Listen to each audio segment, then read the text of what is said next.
Olá, boa noite. Começa agora o Jornal da Justiça desta quinta-feira, 15 de julho.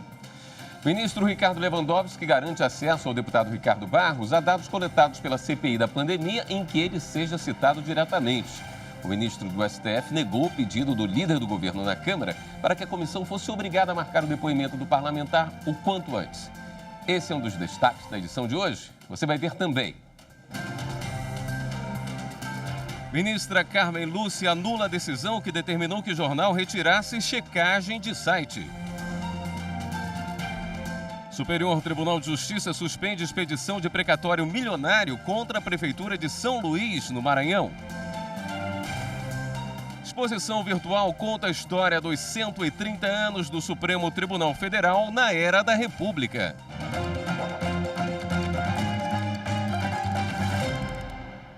O ministro Ricardo Lewandowski, do Supremo, autorizou o acesso do deputado federal Ricardo Barros a documentos da CPI da pandemia que citem o parlamentar, mas negou o pedido para que a comissão fosse obrigada a tomar o depoimento dele antes do recesso do Legislativo. A CPI da pandemia aprovou a convocação de Ricardo Barros, líder do governo na Câmara, no último dia 30. Isso aconteceu depois que o deputado Luiz Miranda disse que o presidente Jair Bolsonaro atribuiu supostas irregularidades na compra da vacina Covaxin ao envolvimento do parlamentar nas negociações. Barros entrou com um pedido no Supremo para que a CPI tomasse o depoimento dele o mais breve possível, já que a demora do presidente da comissão, Omar Aziz, em definir uma data estaria prejudicando seu direito à defesa. O ministro Ricardo Lewandowski pediu que Aziz prestasse informações e ele respondeu que o pedido não poderia ser atendido porque representaria uma interferência indevida na esfera de competência privativa dos parlamentares. Barros, então, fez um novo pedido ao STF e desta vez que fosse ouvido antes do recesso parlamentar. O ministro deferiu parcialmente a liminar. Negou o pedido para que a CPI marque uma data para o depoimento, mas liberou o acesso de Ricardo Barros aos dados da CPI que façam menção direta a ele. O ministro também permitiu que o deputado inclua nos autos da comissão declarações e documentos para a defesa. Na decisão, o ministro afirmou que é direito do impetrante apresentar formalmente à CPI os documentos que entender necessários para esclarecer as menções que lhe foram feitas, de modo a que integrem os autos da investigação e possam, se for o caso, ser considerados pelo relator quando da apresentação de seu relatório final. E destacou, segundo o entendimento do Supremo, não há qualquer interferência na autonomia do Legislativo no que se refere às decisões nas quais o Judiciário garante aos investigados por CPI a plena observância de seus direitos fundamentais. A ministra Carmen Lúcia, do STF, anulou decisão que havia determinado que um texto de checagem de fatos fosse retirado do site da Folha de São Paulo e que uma retratação fosse publicada pelo jornal. A repórter Marta Ferreira tem os detalhes para a gente. Marta, boa noite. Boa noite, William. Boa noite a todos. A Folha havia publicado um texto que afirmava que o senador Marcos Duval enganava ao usar vídeo com falas antigas ainda do início da pandemia do médico Drauzio Varella, minimizando os efeitos do coronavírus, postura que foi modificada logo em seguida por ele.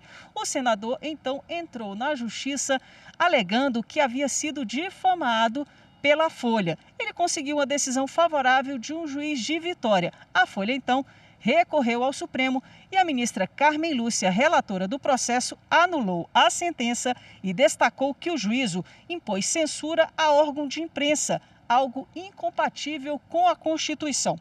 Para ela, essas condutas frustram o direito à liberdade de imprensa, inibindo-se a atividade essencial à democracia, como é a liberdade jornalística, expondo a risco a garantia constitucional da liberdade de informar e de ser informado e de não se submeter à imprensa à censura.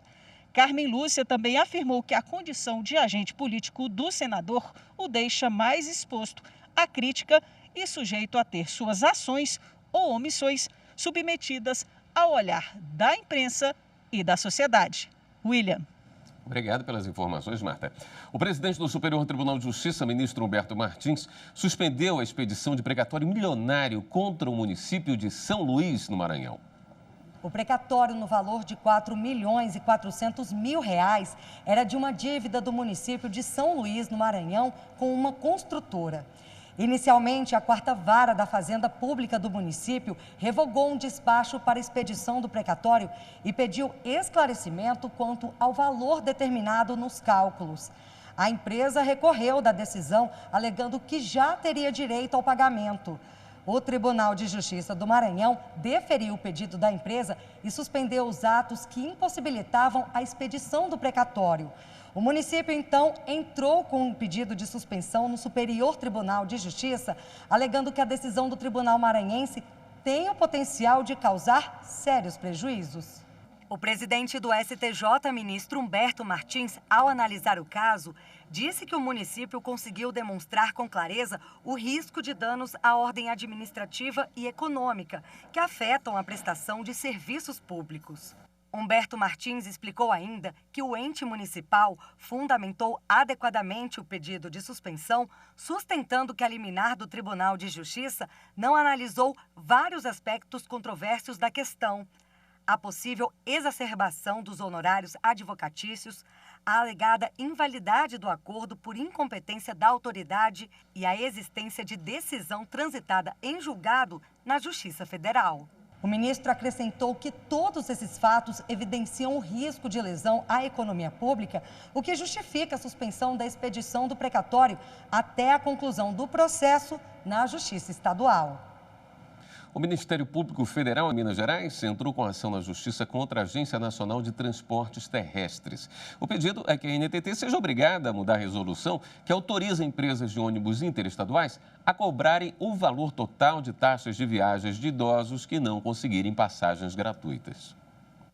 De acordo com o Estatuto do Idoso, pessoas com mais de 60 anos têm o direito de pedir gratuidade em bilhetes de ônibus interestaduais. Neste caso, a empresa é obrigada a reservar 2 vagas nos veículos para esse fim. Quando as cadeiras estão ocupadas, o idoso tem direito a pagar apenas 50% do valor da passagem. Mas em Minas, mesmo pagando metade do preço do bilhete, os idosos têm sido obrigados a pagarem o valor total das taxas de viagens, como, por exemplo, tarifas de pedágios e de embarque. Ao serem questionadas pela prática, as empresas argumentaram ao Ministério Público Federal que estão seguindo uma resolução publicada em 2006 pela NTT. O MPF já tinha feito uma recomendação para que a agência suspendesse a medida. Como ela não acatou, os procuradores entraram com a ação na Justiça. E no próximo bloco, o Conselho Nacional de Justiça inspeciona presídios do Complexo de Bangu, no Rio de Janeiro. Voltamos a instantes.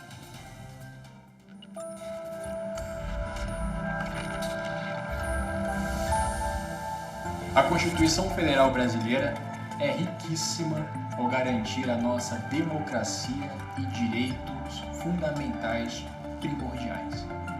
A Constituição é ferramenta necessária para estabelecer as funções dos 3 poderes da União: Legislativo, Executivo e Judiciário, e para que juntos possam garantir o bem comum.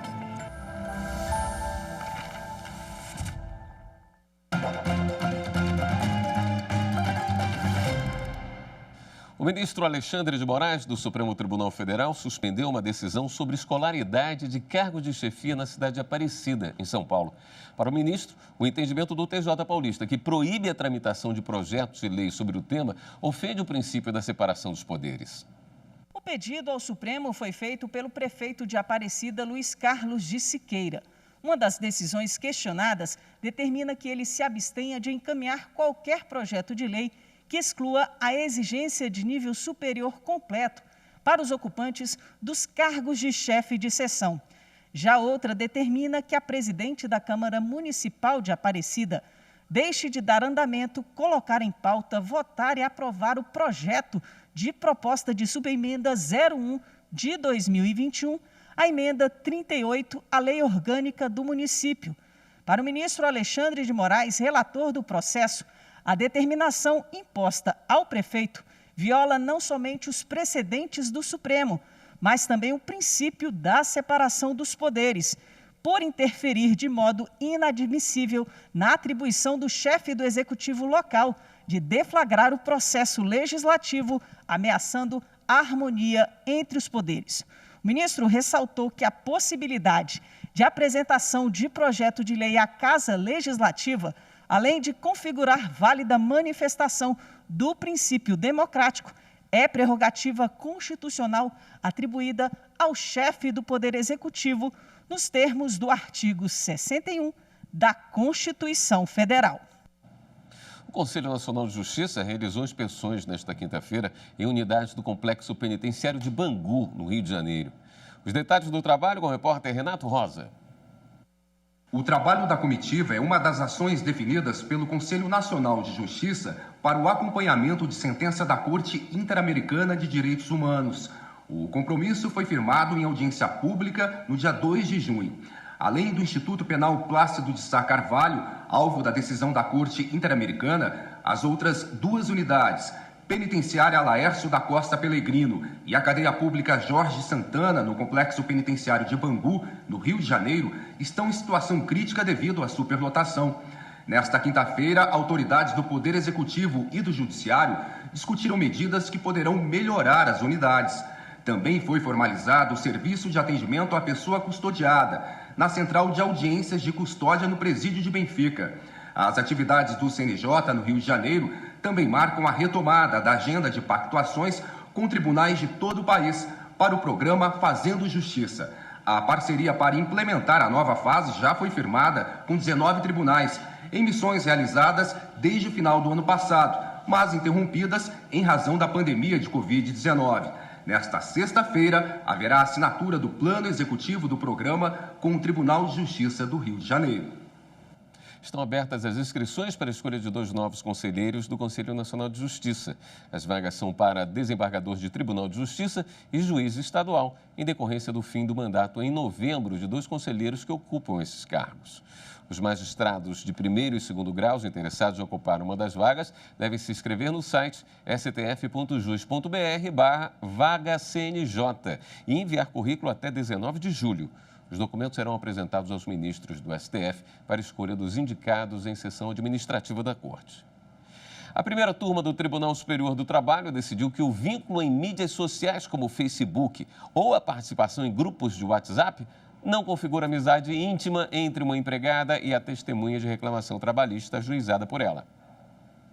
A profissional pedia na justiça a equiparação salarial com um colega listado por ela como testemunha. A empresa questionou a indicação com o argumento de que eles mantinham contato por meio de redes sociais e, por isso, ele não teria isenção para prestar depoimento. O Tribunal Regional do Trabalho da 6ª Região em Pernambuco manteve a sentença que acolheu o pedido de suspeição. Segundo o TRT, a testemunha havia declarado que os dois trabalharam juntos durante muitos anos e que mantinham contato em redes sociais. Em recurso ao TST, a empregada sustentou que houve cerceamento do direito de defesa, pois a testemunha relatou, entre outros pontos, que o contato mantido por eles se dava apenas nos grupos de empregados da empresa no WhatsApp e no Facebook, compostos de mais de 100 pessoas. O relator do processo na primeira turma, ministro Hugo Schormann, afirmou que para que haja a suspeição da testemunha, não basta a simples amizade decorrente de anos de convívio no ambiente de trabalho, ou mesmo a continuidade dessa relação em redes sociais. Segundo o ministro, isso inviabilizaria a produção de prova testemunhal por quem trabalhou por mais tempo com a empregada. Concluí que o fato de participar de um grupo de WhatsApp e Facebook com mais de 100 integrantes, colegas de trabalho, sem mais nenhum outro elemento que possa configurar a amizade íntima, não há como, no meu modo de entender, acolher a contradita. Por unanimidade, a turma aceitou o recurso da empregada e determinou o retorno do processo à Vara do Trabalho de Origem para que a testemunha seja ouvida. E na retrospectiva sobre o primeiro semestre do plenário do Supremo Tribunal Federal, a consultora jurídica Karina Zuccolotto fala sobre o julgamento que declarou que pena de 10 a 15 anos para importação de medicamentos sem registro sanitário é inconstitucional. Olá, boa noite. E dando sequência à retrospectiva dos julgamentos realizados no primeiro semestre de 2021 no plenário do Supremo Tribunal Federal, vamos ao mês de março. Em março, os ministros concluíram o julgamento de um recurso extraordinário e declararam a inconstitucionalidade de um dispositivo do Código Penal que previa a pena de 10 a 15 anos de reclusão e multa para o crime de importação de medicamentos sem registro junto à Anvisa. O relator desse caso foi o ministro Luiz Roberto Barroso, para quem deveria ser aplicada a pena equivalente ao crime de contrabando, ao contrário do que havia feito o TRF da 4ª Região, que aplicou a pena do crime do tráfico de entorpecentes previsto na Lei de Droga, justamente para afastar essa pena demasiada e desproporcional de 10 a 15 anos. Mas o ministro Alexandre de Moraes, ao abrir a divergência, acabou convencendo o relator a reajustar o seu voto e, assim como a maioria, acompanhá-lo nessa divergência. O ministro Alexandre de Moraes entendeu que aplicar a pena do crime de contrabando seria uma violação ao princípio da legalidade penal, que prevê que não há crime sem lei anterior que o defina e nem pena sem prévia combinação legal.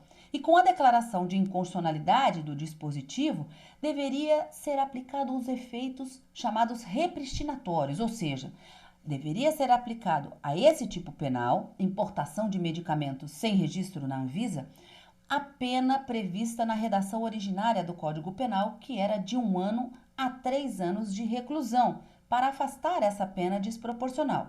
E nesse sentido foi concluído o julgamento desse recurso extraordinário, em que ficou vencido o ministro Luiz Edson Fachin, para o qual, embora a pena fosse desproporcional, dava apenas interpretação conforme a Constituição para o dispositivo.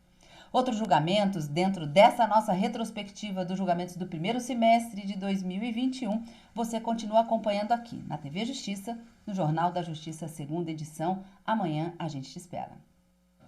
E a seguir, exposição virtual celebra os 130 anos do STF na República. Depois do intervalo.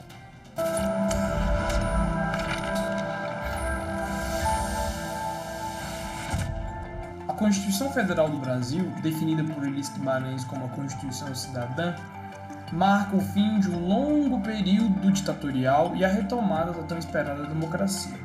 Ela é conhecida como Constituição Cidadã porque ela legitima direitos civis e direitos políticos que foram tão suprimidos no regime anterior e agora garante que o Estado será responsável pela implementação desses direitos.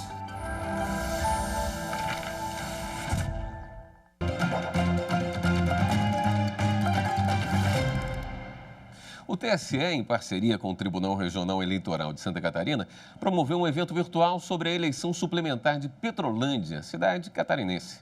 Na ocasião, foi exibido um vídeo do presidente do Tribunal Superior Eleitoral, ministro Luiz Roberto Barroso, em agradecimento a todos que participaram da execução do pleito e do teste de integridade, o primeiro a ocorrer durante uma eleição suplementar brasileira. Cerca de um mês depois da eleição suplementar de Petrolândia, em Santa Catarina, as pessoas que participaram da execução do pleito se reuniram. O evento ocorreu de forma virtual e foi promovido pelo Tribunal Superior Eleitoral, em parceria com o Tribunal Regional Eleitoral catarinense. A eleição suplementar de Petrolândia, que fica a cerca de 180 quilômetros da capital, Florianópolis, ocorreu no dia 13 de junho. De quase 5.200 eleitores e eleitoras, 89,5% foram às urnas para escolher os novos prefeito e vice-prefeito da cidade. Na ocasião, foi feito o primeiro teste de integridade em uma eleição suplementar brasileira. Essa é uma das formas de auditoria, portanto de verificação, da urna eletrônica. O teste, que era aberto ao público, ocorreu na Escola de Educação Básica Hermes Fontes, um dos colégios eleitorais do município, e contou com a participação de 43 alunos, que no dia anterior à eleição preencheram 389 cédulas de papel. Todas as cédulas foram colocadas em uma urna de lona. No dia da eleição, a urna foi aberta e os votos lidos em voz alta. Eles foram registrados em um computador e em uma urna eletrônica sorteada para essa finalidade. Ao final do pleito, o resultado da soma dos votos das cédulas de papel, o do computador e o da urna eletrônica eram iguais, o que comprova que a urna eletrônica é segura. Eu achei muito legal e importante também, porque além de nós termos ajudado a Justiça Eleitoral, a gente aprendeu muito também nesse tempo que aconteceu tudo isso. E tendo uma nova visão também da política. Nós buscamos exatamente a satisfação do povo e trazer a verdadeira realidade das urnas eletrônicas que nós usamos para os pleitos eleitorais. Não há forma de fraude. Diante do êxito da eleição suplementar e da participação dos estudantes no teste, o presidente do Tribunal Superior Eleitoral, ministro Luiz Alberto Barroso, fez questão de agradecer e de parabenizar todas e todos os envolvidos. Antes de viajar ao exterior para compromissos acadêmicos, ele gravou uma mensagem. Parabéns, alunas e alunos voluntários. O voto que depositaram na urna é o passo inicial para entender a importância da integração dos jovens no processo eleitoral. Vocês já estão fazendo história. O processo que ocorreu dentro da nossa escola durante todos esses dias vai, de fato, repercutir de maneira muito mais positiva na vida deles, né? E no futuro da nossa comunidade. Além dos observadores internacionais, uma observadora e um observador mirim, alunos da escola, acompanharam a eleição. A gente se sente muito lisonjeado de ter feito parte da história do nosso município. Posso dizer que eu aprendi muito e posso falar para muitas pessoas, sim, que devemos ter o fortalecimento da democracia, falar para as pessoas virem votar, porque todo voto é importante para o crescimento não só da nossa cidade, mas o crescimento do nosso estado e do nosso país também. O Supremo Tribunal Federal lançou hoje a exposição virtual Espaços, Memórias e Avanços Tecnológicos sobre os fatos marcantes da história da Corte. A mostra faz parte das comemorações dos 130 anos do STF na República.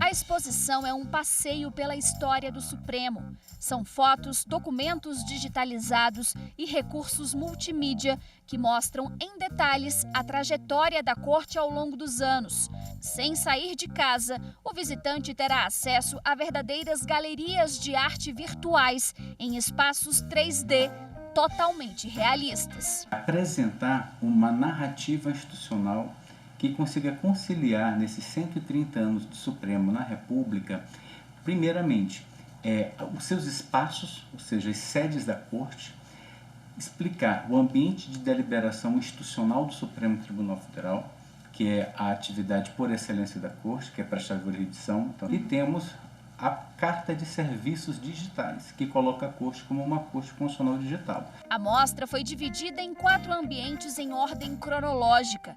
O usuário, como se estivesse caminhando pelo local, entra nos espaços, se aproxima das obras e clica para saber as informações.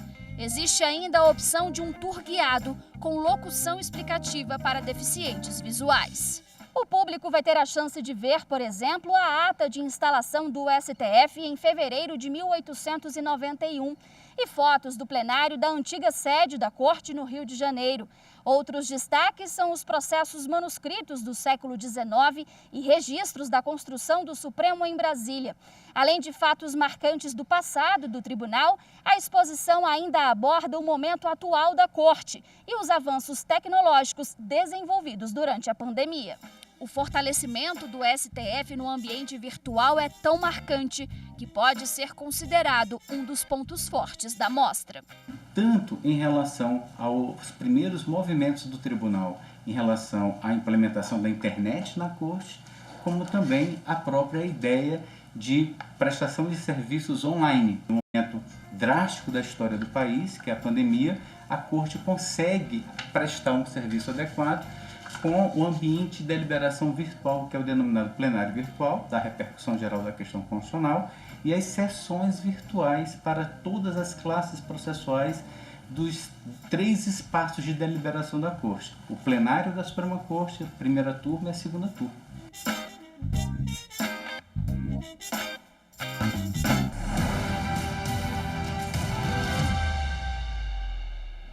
A exposição virtual pode ser acessada no site do Supremo, o endereço stf.jus.br. E o Jornal da Justiça fica por aqui. Uma boa noite para você. Até amanhã.